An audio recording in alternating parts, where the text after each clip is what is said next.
You know what kind of blackpilled me on the whole, like the anti-woke train? I don't know. When I've watched Hassan speak and just double take on everything, calling him a Houthi, calling him not a Houthi, he's just some kid who happened to be on a ship holding people hostage. Like every time I cringe, but I think there is a big draw. Since we're on this topic, I wasn't going to discuss this. I think there is a big draw towards, I guess, a kind of anti-woke content. And I remember I had a phase of that where, anti-SJW content was really high. And I really did genuinely hate a lot of these people. But I found not only the crowd that I was seeing below was change, but I felt like I began fixating on it and just looking for boogeyman stories all the time.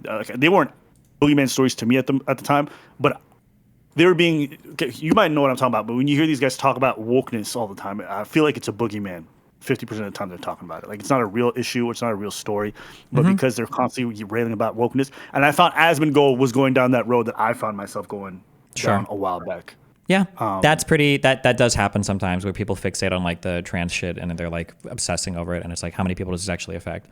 This shit though is way crazier. And this is like, now I see that it's like part of the Twitch code base. Like the weird anti-Semitic shit has been proliferating on Twitch for over a year now in pretty unbelievable ways.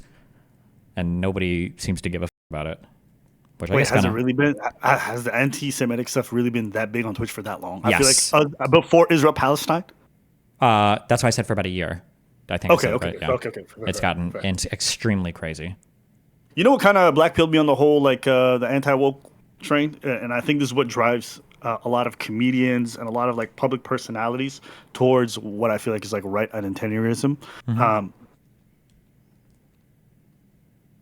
I talked about the feedback loop that you get when you start making this kind of content and how all of a sudden a bunch of new people you've never seen before all positively like religiously defending you and bigging you up as long as you like espouse what they like. Yeah, it feels good.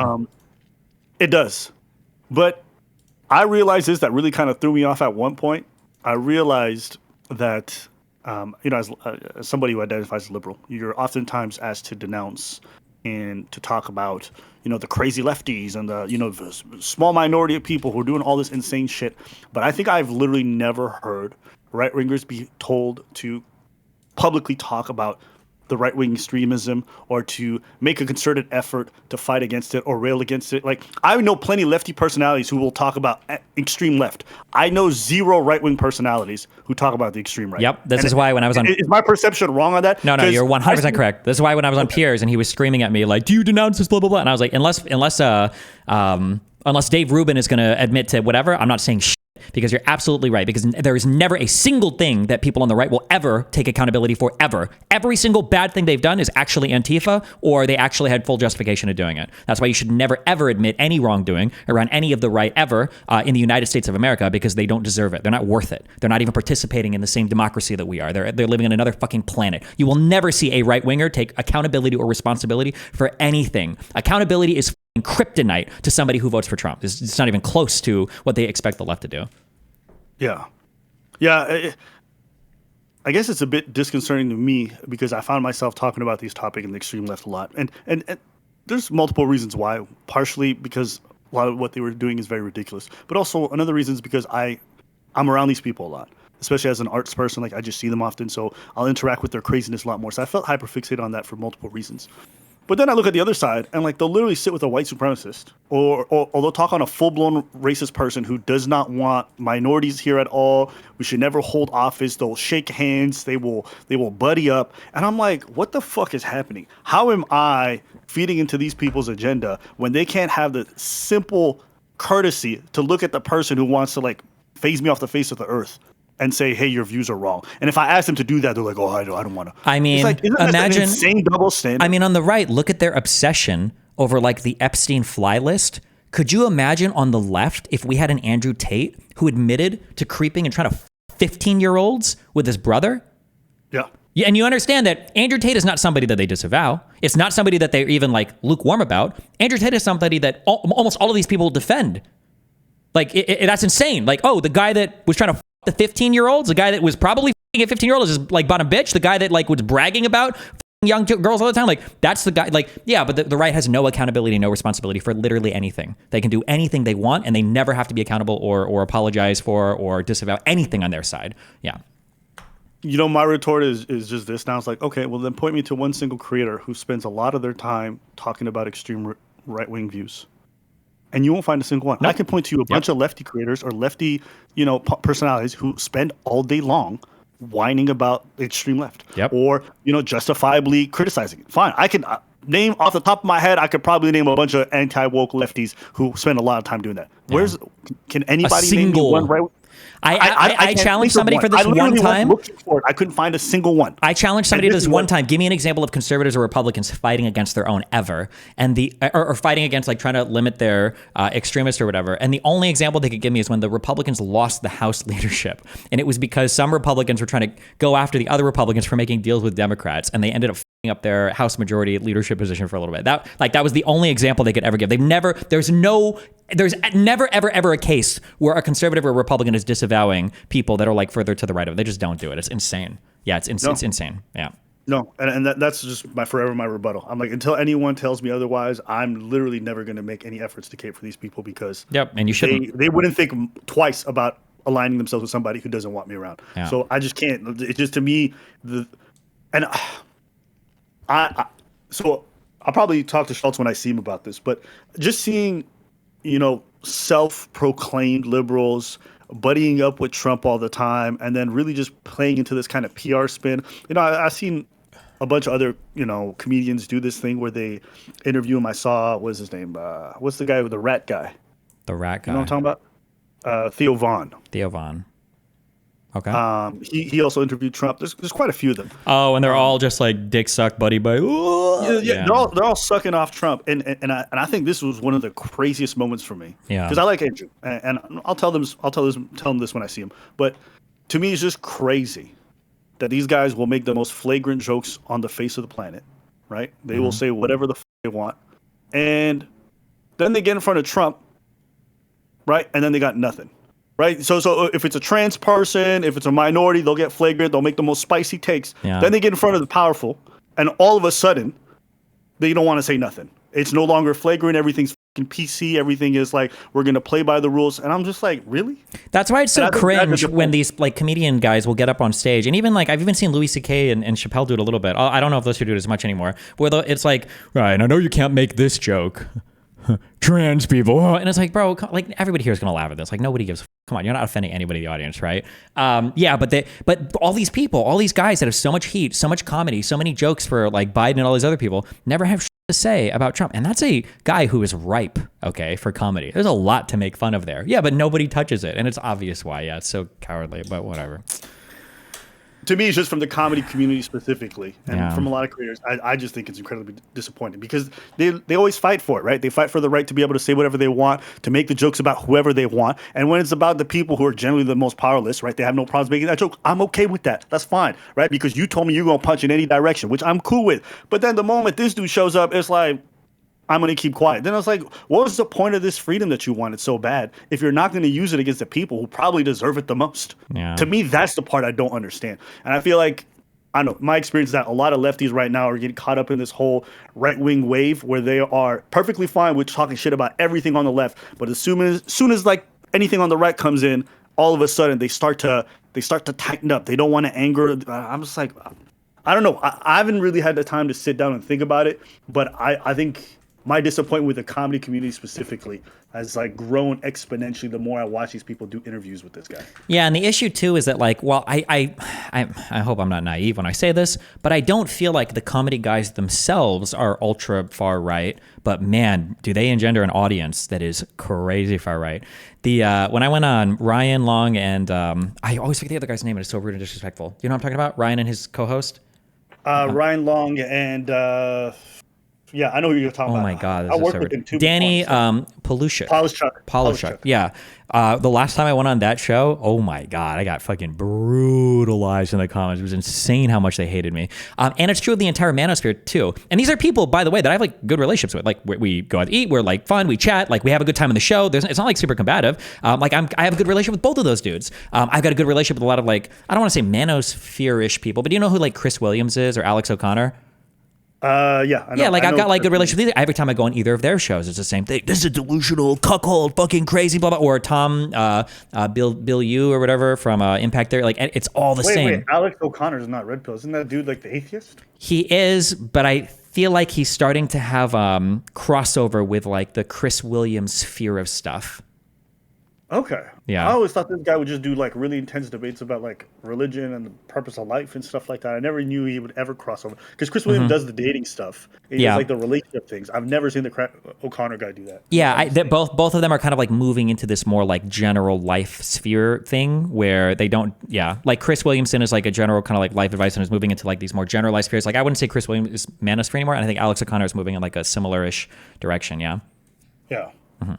Okay, yeah. So you're saying these guys, when you went on their podcast, you were hated immensely, despite not by them themselves, but their fan bases. Yeah, they'll hate anybody to the left. Well, they're like ostensibly like not really that far left at all. Yeah. Okay. And what's your commentary on exactly on that? I'm not sure. It's just this weird thing where you can't like if I was talking to you right one on one and I said something like man, black people are loud at dinner or something, right? It's like it's a whatever comment, right? But if like Nick Fuentes is talking to you one on one and he says it, right? Or if somebody says something to me about like, man, Cubans are pretty crazy sometimes, or like Hassan says it to me, there's going to be a different feeling about supporting that statement. And I feel like one of the issues that a lot of these people, they either aren't aware of it or they are aware of it and they play into it, is they do this fucking both sides shit where they'll make these so many concessions to these people on the right, but they will never, ever, ever, ever, ever, ever, ever, ever, ever make a concession to a person on the left. And I noticed that, and if you go back and watch these retarded fucking shows I go on with these retarded fucking people like Jordan Peterson and Ben Shapiro and Candace Owens, when I'm on that show, the reason why it seems like there's a good conversation is I'm the one that's willing to be like, yeah, I get this, or I kind of understand that. And I understand. But on their side, there's never a real concession made, ever. And so it's just like so when you go on and you start like making concessions for one side while allowing the other side to live with absolute impunity, then you're like, that's the audience that you're creating. It's fucking ridiculous. So yeah.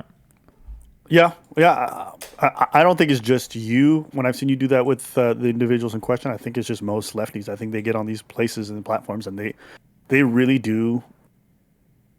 I don't know. I guess they just soften themselves and they make themselves incredibly agreeable and diplomatic with people who are not reciprocating that energy whatsoever. And or they will, but they reciprocate it or for things that don't matter. Like you can get a Trumple to admit that like, yeah, maybe Trump is like kind of mean sometimes online, LOL. But that's it. They'll never say like, yeah, maybe Trump did kind of like cause January 6th. They'll never say that. But they expect you to like say like 100%, like you admit that Barack Obama caused the BLM riots that happened under Donald Trump. Right? You 100% this is caused by like you have to own all of that. But they won't even acknowledge. I don't even think they would acknowledge that J6 was primarily conservatives, right? They'll say it was Antifa and feds. So yeah, it's like not even remotely the same thing. It's just so cringe. Yeah. I don't know, man. I feel like this is such weird times. I feel like I'm almost, at least over the last like 2.5 years, after we've gone into this like next phase of whatever the meta is on commentary stuff on YouTube. It's just made me look at, because I remember enjoying a lot of these channels, like I say enjoying. I remember I used to watch them in like lightly, and I would be like, oh, this is fine, whether it be Shapiro, whether it be Jordan Peterson, all these types. And I don't know what has changed over the last 2 years. I'm still need some reflection on it, but. Yeah. There's one thing that's happened is that like when you look at them, the thing that I think is the saddest is they're smart people in there. They know, but that makes it even worse because they know what they're doing. It was really funny when I was going around for doing the insurrection debates and I was kind of trying to see like, well, what were conservatives saying right when it happened or right after? On January 7th, Ben Shapiro makes a YouTube video saying this is like one of the darkest days in American history. And he calls it an insurrection. And then like, now it's just like wiped from his mind. It's like, well, no, I think it was like not a big deal at all. I was like, what the fuck? So maybe it's not. Maybe it's not that I've changed. Maybe it's the fact that I feel like they have. It's just sinking in for me. Because I remember watching Jordan Peterson and like really enjoying a lot of his lectures. Like I thoroughly enjoyed it. And I was like, was I in a weird place at the time? Was I, is he just distinctly different? And I asked a couple of people around me. Some people have noticed and other people haven't at all. But I feel as though that's been the case with a lot of the people on the right. It feels like the extremes or just the sides themselves have just completely pulled away ever so much. And I know I've heard you talk about it, how we can't agree on even basic, simple facts. Yeah. And I feel like that's true not just for facts, but I think it's also just ways of having conversation. I think it's also for the ways that they curate their content. Maybe it's because they're rewarded for being more extreme. Maybe it's for a lot of different reasons, but I feel like that whole sphere has completely changed. Yeah. And I can't watch any of it anymore. I think one of the biggest contributors to this, the most frustrating thing, are all of those. I used to complain about these guys like 7 years ago, but now it's come back like with a vengeance. It's these fuckers in the middle that just co-sign it. Like the people that do the most damage aren't it's not the Tucker Carlsons and the Candace Owens. It's the fucking Joe Rogans. Like I think Joe Rogan just had that Graham Hancock guy on, a totally debunked bullshit wannabe archaeologist, and then he was shitting all over the guy who debated him, Flint Dibble, who like fucking destroyed this dude. It wasn't even close. Like people that watch Joe Rogan that don't even like, you know, woke cucks from the institutions, like all agreed that Hancock got fucking annihilated. But like Joe Rogan brings him on, and then they're just like shitting all over him, and it's like, yeah, it's just so cringe. Yeah, I don't know. I genuinely think I'm losing my mind sometimes. Yeah. I grew up watching Joe, so for me, like this is 12 years ago. And if you don't understand how far back, no, more than 12 years ago. This got to be 14 years ago. I remember watching clips of Joe 14 years ago when it would just be a split screen. It would be him, Brian Redban, and sometimes Joey Diaz, and just be like shooting the shit. Yeah. And it was just a completely different vibe. And even when it transitioned to the first studio, I remember enjoying his content for years. It was like, for me, it was very informative because it was my first introduction to all kinds of different topics and just different ideas. And so for a lot of people today, they hear it and it sounds super cringe to them. But at the time, it was actually just a very feel-good podcast that was very chill and people just talking. So it wasn't like it is today. And when I watch a lot of his stuff now, I'm not saying Joe's like the Antichrist or anything. I don't even think he's like a horrible person or anything. But it feels so distinctly different. And a lot of the guests that he started bringing on, especially the right-wing dudes that he would constantly bring on to just yap about dumb shit that I'm like, what the fuck am I listening to? And I'm like, is it me? Am I just in a different place? Is Joe changing? Maybe it's a mixture of both.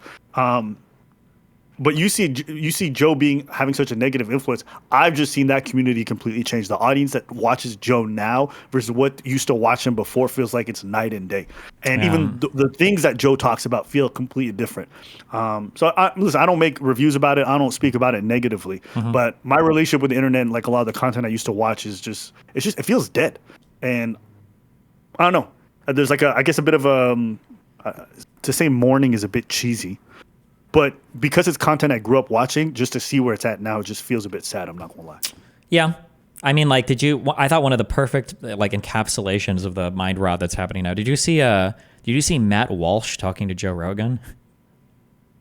Joe Rogan lays out, it's a small clip that I'm thinking of, but Joe Rogan lays out a perfectly coherent reason not to believe in flat Earth. That like everybody would have to be in on a lie. There's no point in even lying about it. There's no way they could like even do that. It's like so obviously stupid. And then Matt Walsh is like agreeing with him. He's like, yeah, it reminds me of like the moon landing people, right? And then Joe like completely 180. He's like, well, hold on. I don't know about the moon landing stuff. He's like, I'm not sure. And I was like, wait, what? Yeah, I don't know. It's just like everybody has gotten. It's because everything turned political too. So everybody's expected to have like political opinions, which is like even more fucking cringe. Ugh, yeah.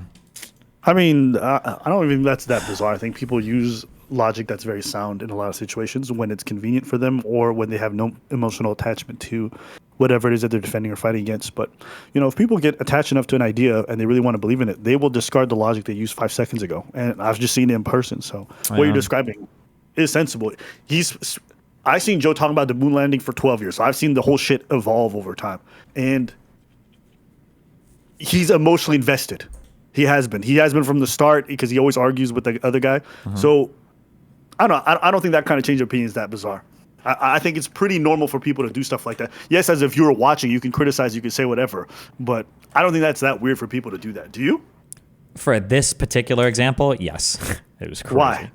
Because well, here, does anybody have the clip? It's like 1 minute. Does anybody have this real quick? Oh, I think I know the clip. It's him talking about the moon landing, and then he all of a sudden he believes it, and I'm pretty sure they do, and then Matt Walsh laughs at him for that, right? Yeah, I mean, I would agree with you in most cases. But it's just that Joe Rogan lays out the perfect line of logic. I'm not sure if I could even lay out he basically says almost exactly the same shit I say in terms of laying out the line of logic for why it's so stupid. And that exact same line of logic applies. The logic applies 1-to-1. The subject matter is incredibly similar, right? We're talking about like astronomy, the Earth, conspiracy theories. The people promoting the other thing are very it blows my mind that you could like have such perfect logic in one area and not immediately carry it over. What was the first thing that Matt Walsh brought up? Walsh was believing what conspiracy? Give me 1 second. Let me listen for it. Hold on. The Joe Rogan Experience. Is this audio coming through to you? You're the moon landing. Yeah, I can hear it. Okay, I'm gonna play this record. You're not a. You believe in the moon landing, right? I used to believe in the moon landing. Oh no, fuck! This clip starts late. You guys are retarded. Oh my god. Hold on.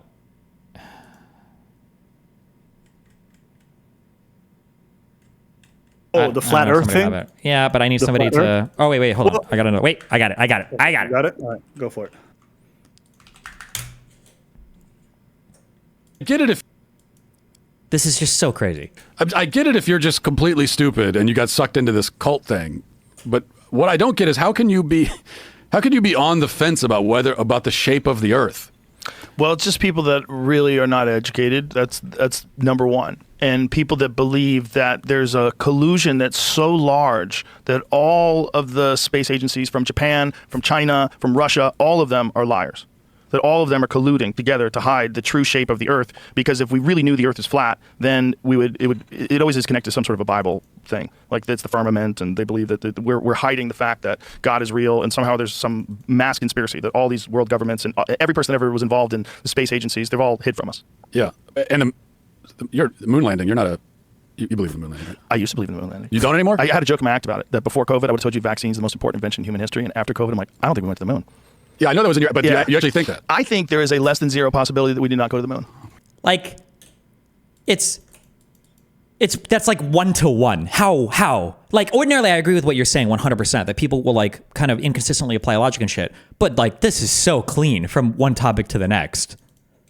I mean, if I'm going to steel man Joe, I could probably make the case that, 60, 70 years ago, I think it would have been pretty easy to start some kind of conspiracy, keep all the information insulated, pay people off or kill them off in a time where we don't have access to the same kind of phone technology, all this other stuff. Like a conspiracy back then would make 1,000% more sense to me than it does today, if I was to defend it. If we're still manning Joe, and we don't know anything about the moon landing, maybe. But I mean, like, we can verify it today. And keep in mind, everybody's still keeping that lie up today, right? All the Earth's astronomy places, all the Earth's academic institutions would all also be involved in the lie, right? Like, I'm pretty sure you can look at the moon and still see shit on the moon from the landings, right?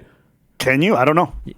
Joe would probably argue that information probably comes from the very people who started the conspiracy, so they have to believe it. How would they even I'm pretty sure you can go 1,000%? buy a telescope today and see shit, I think, that was on the moon. I think you can see it, I think, with like stuff that you can buy as a consumer. Like, it's not, yeah. Well, I don't know if that's true. If that's the case, then maybe that's evidence that maybe Joe needs to hear. Sure. I mean, it's, yeah. But I don't know. I think the flat Earth theory is a bit sillier to me than the moon landing. But actually, yeah, I think it's 1,000 times more sillier because we can verify it every day and confirm whether or not. But a past event that happened way, way back then, and I've heard the arguments to laymen. I can understand why it's pretty compelling, especially the stuff about the cell phone technology. I've heard all the fucking same sound bites. I don't really know much about the moon landing, so I don't really care. I haven't looked enough to disagree or agree. But I don't think these kinds of conspiracies between the moon landing and flat Earth are in the same stratosphere. No. Flat Earth is like unbelievably retarded because we can literally check it every day and confirm it. I would say that the moon landing is the same, but I mean, I understand. I guess maybe there's a different, because I mean, like the flat Earth stuff is hard to check your own as well, right? What do you mean? Why is it hard to check? Literally, can't we just use satellites every day to just check the images? I can't use a satellite to check the images. Yeah, but there's all kinds of organizations all over the world who can check it, right? They're probably but that's the go same back. thing with the moon landing stuff, right? There's all sorts Is that of... the case? I don't know. Oh, yeah. Did they have the technology for that 60? I don't know. I actually don't know. I don't know what the world was like 60, 70 years ago. That's why I'm sure. So I would say that the most compelling argument that you could make about faking the moon landings is that it would have been impossible to fake it with the video technology at the time. There would have been no way to do... there would have been no way to fake that on video. It's technologically impossible because it's all in slow motion, right? Because of the gravity. Is that the case? Yeah, absolutely. Because in order to do it, you would have had to have pre-recorded it because it's in slow motion, and then you would have had to have used these. You would have had to have shot like 50,000 feet of film, and the canisters the technology for that didn't exist. And then while you're splicing the film and doing everything else, it's got to be in a clean room. There can't be a single speck because there were hours of footage that were being broadcast to the American public, and you would have had to have killed every person involved in like the filming, and it would just be it would be easier to send somebody to the moon than to fake it. Yeah. Have you really looked into this conspiracy? Have Yes. you done Yeah. dive? Okay. Yeah. All right. Okay, so I'll concede I don't know shit about this stuff. Sure. Yeah. Yeah. Anything else, buddy? I got a debate in like 8 minutes, so. No, that was pretty much all. Good little chat. Appreciate you, boss. Okay. I love you. Be careful. Yes, sir.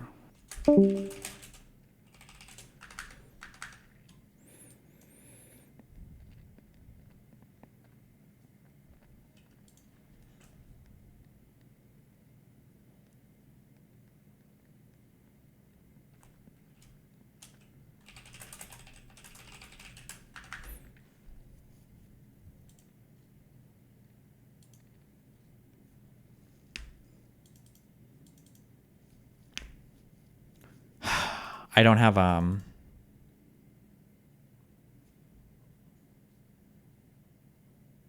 didn't have time to watch her fucking video on this. She has a YouTube video on like Trump derangement syndrome, and I didn't have time to watch it. Fuck me. Also, you guys are fucking retarded. Okay, please have some social awareness. Frogan and Capri contradict each other. We actually put Love Sabra on the list because I wanted to remind the panel of the time my father's people massacred my mother's people in Sabra and Shatila. It has nothing to do with ass store-bought hummus. It has to do with this very real, deeper meaning. He's trolling in this top comment. These aren't contradictory. The top one is just him making a joke, right?